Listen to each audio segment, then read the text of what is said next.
So, welcome back to the Beast Game Podcast. And today we're talking about The Boys Season 3 superheroes, which are not necessarily the people that you want to be trying to save you, flawed human beings that have superpowers and they've been granted superpowers by something called Compound V.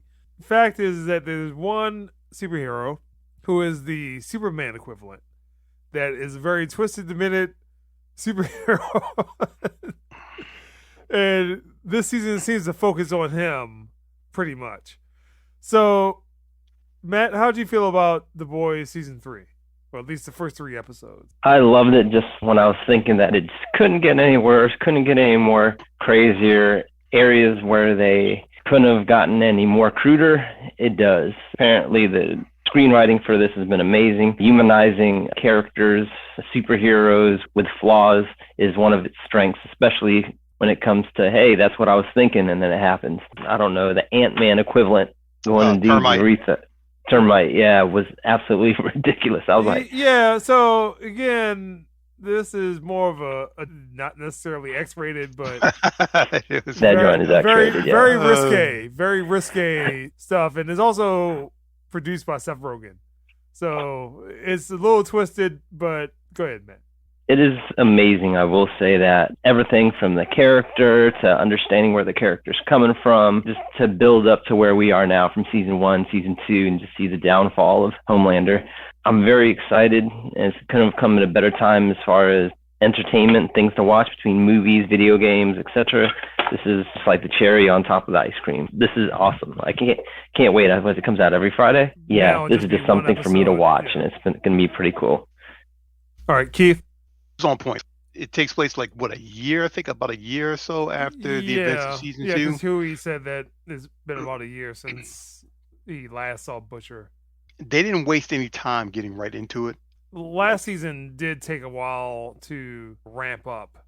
They up their game in this, guessing that they don't have to worry about world building anymore. And I think that's probably like the biggest thing I've noticed with a lot of shows like this, when they don't have to worry about world building and trying to pull people in and not do info dumps of stuff. Once you get past establishing the world itself and the introduction and stuff, the storytelling becomes a lot easier. Just about everything they pulled out, you kind of figured couldn't get any worse or couldn't get any more, not so much ridiculous, but worse than what they are. And then do like payback pop up. The biggest thing I think, like once again, the one who steals the show every time is Anthony Starr's Homelander. Every scene he was in, you were just like, God, he's going to snap. It's going to happen and kill everything in the world. And on eggshells every time he pops on the screen. Finally, when the moment of his epiphany, when he does, it's just like, wow. Probably going to be even worse than we thought. The whole intro of Temp V that is given to Butcher. I like where his character is headed to. The only thing that's kind of lagging this time out is Frenchie's storyline. Like, I'm like, where is that going? He's always kind of been a character that's just left out there. I mean, they obviously focus on Butcher, Huey, and then the Soups. Eminem kind of got his story fleshed out towards the end of last season. Frenchie's just always like, I'll do the odd job. I'll go do surveillance, and that's his arc most of the time. And I will say the dude that plays him is an amazing actor because he's Israeli, not French. But I like what I'm seeing so far. I like the little moment with Kimiko. She started breaking down the song when he walked around the party, but turns out that wasn't the case. It's like little touches to the characters that we already know. Now they can kind of flesh them out even further that I'm liking, rather than be situational. Be more character specific. Starlight's character is fleshed out and developed even more. The Edgar, he was fleshing out nicely. It's going very well. Pacing is a lot better this season than it was in previous seasons. So I'm looking forward to seeing where they're going from this. I think between this show and also Invincible, these are the peak of anything that is not Marvel superhero. Mm-hmm. Invincible is cartoon, but the adult side of the humor to all this, it's old school raunchy, and it works. Why it doesn't happen more often? Because you kind of get some level of silliness with Deadpool, but Disney's not going to do this stuff.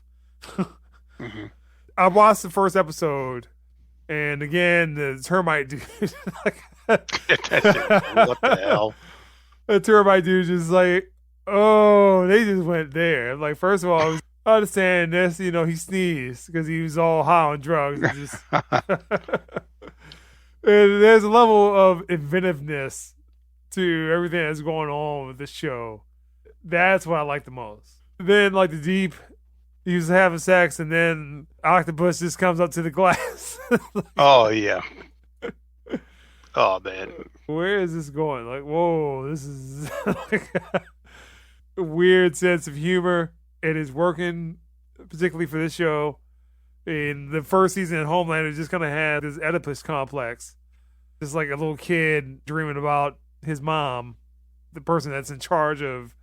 You kind of see where it's going. And then this season, full on craziness. It's Superman and Justice Superman. He's like, I'll just do what I want, and I will kill you, and I won't stop. So, all right, let's wrap this up. So, Matt, what score would you give the first 3 episodes? I give it a 10 out of 10. I mean, it's just perfect. After I saw one episode, I want to see another one. I want to see another one. I didn't feel the need that I had to stop. I was itching for the next revelation because it just keeps getting weirder, wackier, and more dark. So, perfect. 10 out of 10. Keith? 8 out of 10. Just got to have some place to go further up, in my opinion. Definitely wasn't perfect in terms of where it was going, but it's definitely on the right path, right trajectory of making it and stuff. So it's strong, and I'm hoping that it finishes off strong. I'll give it a conservative 8 out of 10. I wound up giving like a 9. On par with, particularly the first season. The first season was really, really good. The second season, again, it started off slow and then kind of fleshed out stuff towards the end, and it got better towards the end. But like this season is just full on. As you said, it doesn't have to do all the backstories, world building. Everything's on the table. Let's just see how far we can go with it. I would just say kudos to Amazon. This woke era of people don't want to take chances or risk or rock the boat too much. They're like taking every joke, whether it be race, whether it be sexism. They're just throwing it all on the table and just saying like, hey, look, obviously this is a TV show and we're going to push the limits. And again, I like where it's at. So you gave it an 8.5 just for areas to see it grow. Frenchie storyline, that's really slow pacing. I mean, granted, they need to introduce a Russian component. But do you want them to keep going and going like at the current pace? Well, I think the problem with the Frenchie thing is that you hadn't really seen the people that he was dealing with during season 1. I think they might have showed up maybe once or twice in season 2. And like, that's it. I understand what Keith is saying from that point. But go ahead. Contrived in that regards to kind of keep them, introduce someone who can get them to Russia. Butcher's attitude this season, especially toward the kid Ryan and stuff, it feels way too forced. They're trying to set him up to do something or other. So rather than go the obvious route, which is for him to be a father figure to the kid, he's pushing him away, trying to be more like his dad. You only had like one episode last season to talk about his past and his father and stuff. I don't think that element that needs to be explored for the character. We already know he's a dick. The fact that Homelander raped his wife, Superman rapes your wife, gets her pregnant, that's more than enough motivation. Even before that, he thought he had enough in him more than that. Just like Huey. Like Huey doesn't need more than A-Train being a complete dick and killing his girlfriend in the first episode of the show for him to want to pursue and stop and hold them accountable. And that's pretty much the whole thing, is that they're trying to hold the Supes accountable, and it turns out that Vought is basically making sure that they're unaccountable for that. It's more than enough antagonism and motivation and stuff to do that. Adding this other elements seems like something to kind of give the actors something to do.